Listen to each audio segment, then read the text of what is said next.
안녕하세요. 소보로방입니다. 오늘 소보로방에서 보여드릴 작품은 요한 볼프강 폰 괴테의 젊은 베르테르의 슬픔입니다. 베르테르가 친구 비렐름에게 쓴 편지를 모아놓은 형태로 구성된 소설이죠. 그럼 괴테의 젊은 베르테르의 슬픔, 지금 보여드리겠습니다. 소설은 1771년 베르테르라는 한 청년이 바르하임이라는 작은 마을로 이사를 간 뒤 친구 비렐름에게 쓴 편지로 시작합니다. 베르테르는 감수성이 풍부하고 자연을 사랑하는 청년이었죠. 그는 새로운 마을에서 마을 사람들과 친분을 쌓으며 생활해 갑니다. 특히 어느 공작 가문의 법무관하고 친분을 쌓게 되는데 베르테르는 그를 매우 훌륭한 사람이라 평가하죠. 아내를 잃은 그 법무관에게는 9명의 아이들이 있었는데 그중 첫째 딸은 마을에서도 칭찬이 자자한 사람이었습니다. 베르테르는 어느 날 어떤 미망인의 집에서 일하고 있는 젊은 하인과 이야기하다 흥미로운 이야기를 들었습니다. 바로 젊은 하인이 미망인을 사랑하고 있다는 사실이었죠. 하인은 미망인이 첫 남편에게 학대를 받았기 때문에 그녀가 또다시 결혼할 마음은 없는 것 같다 말했습니다. 베르테르는 그의 말을 들으며 하인이 미망인을 얼마나 사랑하고 있는지, 그리고 그녀의 아픔을 치료하기 위해 자신을 남편으로 받아들여 주길 얼마나 간절히 바라고 있는지를 알 수 있었습니다. 베르테르는 하인의 순수함에 감명받게 되죠. 얼마 뒤 베르테르는 마을 무도회에 참석을 했습니다. 그때 베르테르의 마차는 법무관의 첫째 딸 샤를로테를 태우러 갔고 베르테르는 그곳에서 샤를로테를 만났습니다.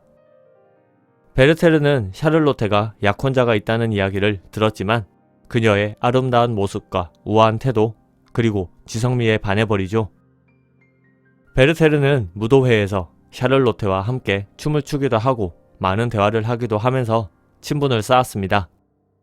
무도회 이후 샤를로테에게 완전히 빠져버린 베르테르는 샤를로테와 보내는 시간이 많아졌습니다. 하루는 샤를로테와 베르테르가 이웃마을의 목사를 찾아갔습니다.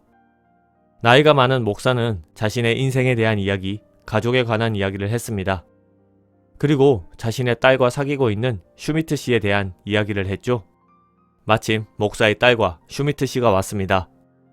베르테르는 슈미트 씨가 우울한 사람이라 생각했고 슈미트 씨와 이런저런 대화를 하다 우울증에 대한 이야기를 했습니다.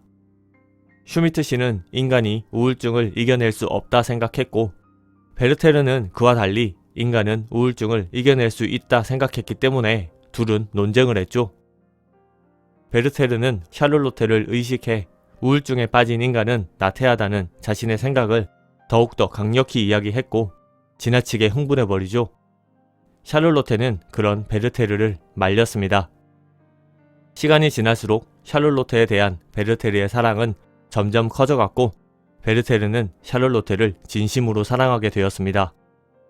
하지만 베르테르는 이미 약혼자가 있는 샤를로테와 이루어질 수 없다는 걸 알고 있었죠. 베르테르는 샤를로테를 자주 만나러 가지 않겠다는 결심을 하기도 하지만 그 결심은 매번 실패했습니다. 얼마 뒤 샤를로테의 약혼자 알베르트가 여행에서 돌아왔습니다. 샤를로테의 어머니가 임종하기 직전에 샤를로테를 부탁하면서 그녀와 약혼한 사이가 된 알베르트는 차분하고 침착한 사람이었습니다. 알베르트는 베르테르가 보기에도 훌륭하고 멋진 남자였죠. 베르테르는 샤를로테와 알베르트의 관계 사이에서 괴로워합니다. 그런 베르테르를 안쓰러워한 비렐름은 베르테르에게 마을을 떠나 도시로 가 공사의 비서를 하라 제안했고 베르테르는 그 제안을 받아들이죠. 베르테르는 다시는 샤를로테를 보지 않겠다 결심하고 마을을 떠났습니다. 베르테르는 공사를 만나 비서 일을 하지만 공사와 성격적으로 맞지 않았기 때문에 힘들어했습니다. 그래도 시백작과 친해지게 되면서 어느 정도 생활에 안정을 찾죠. 베르테르는 시백작과 점점 친해졌지만 공사와의 감정의 골은 점점 깊어져 갔고 베르테르의 스트레스는 점점 커져갔습니다. 설상가상으로 알베르트와 로테의 결혼 소식이 들려왔죠. 베르테르는 둘의 결혼 날짜를 기다리고 있었지만 알베르트는 베르테르에게 기별하지 않고 결혼식을 올린 것입니다. 베르테르는 그들의 결혼을 축하하면서 한편으로는 자신에게 알리지 않고 결혼한 것에 대해 충격을 받기도 합니다. 베르테르는 얼마 뒤 시백작으로부터 식사 초대를 받았습니다. 그런데 그날 백작의 저택에서 상류층 모임이 있었고 그 모임에 있던 상류층 사람들이 베르테르를 보고 못마땅해 하는 일이 벌어졌죠. 그들은 시백작에게가 베르테르가 자신들과 같은 공간 안에 있는다면 자신들은 이곳을 떠나겠다 말했죠. 시백작은 조심스럽게 베르테르에게 상류층 사람들에 대한 이야기를 했고 베르테르는 백작에게 미리 알아채지 못해 죄송하다는 말을 하고 자리를 떠났습니다. 그런데 그 이후 베르테르를 조롱하는 소문이 퍼졌습니다. 신분에 걸맞지 않게 행동하다 시백작으로부터 쫓겨났다는 내용의 소문이었죠.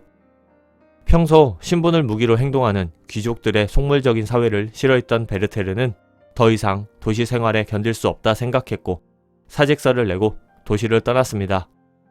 베르테르는 심적인 안정을 위해 고향으로 가 휴식을 가진 뒤 다시 바르하임으로 돌아왔죠. 마을로 돌아온 베르테르는 알베르트와 샤를로테가 부부가 된 모습을, 둘이 함께 지내는 모습을 보고 괴로워했습니다. 하지만 베르테르는 샤를로테의 곁을 떠나지 못했습니다. 베르테르는 미망인을 사랑한 젊은 하인을 만났습니다. 슬픈 얼굴을 하고 있던 그는 베르테르에게 그간의 이야기를 했습니다. 하인은 미망인을 사랑했지만 미망인이 그를 받아들이지 않자 그는 악마에 홀린 듯 완력으로 미망인을 소유하고자 했습니다. 하지만 미망인은 저항했고 하인은 쫓겨난 것이죠.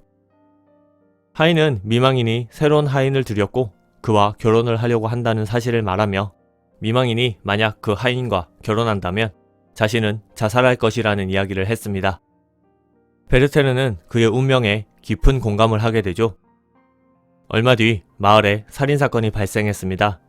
바로 젊은 하인이 미망인의 새로운 하인을 살해한 것이죠. 베르테르는 이 이야기를 듣고 젊은 하인을 안타까워하면서 열렬히 변호했습니다만 법무관과 알베르트가 그의 변호에 반박하면서 하인은 결국 처벌받게 되죠. 베르테르는 알베르트에 대한 질투심이 점점 커져갔고 이룰 수 없는 사랑 때문에 감정도 점점 날카로워지면서 피폐해졌습니다. 알베르트는 더 이상 가만히 있어서는 안 되겠다 생각해 샤를로테에게 베르테르에 대한 대처를 제대로 하라고 조언했습니다. 샤를로테는 베르테르와 선을 그어야겠다 생각했고 크리스마스가 가까워 오는 시점 베르테르에게 크리스마스 전날 밤까지는 찾아오지 말라 부탁했습니다. 크리스마스 전날 가족들이 다 같이 모일 때나 만나자는 이야기였죠. 하지만 베르테르는 그녀의 말을 무시한 채 다시 그녀를 찾아갔습니다.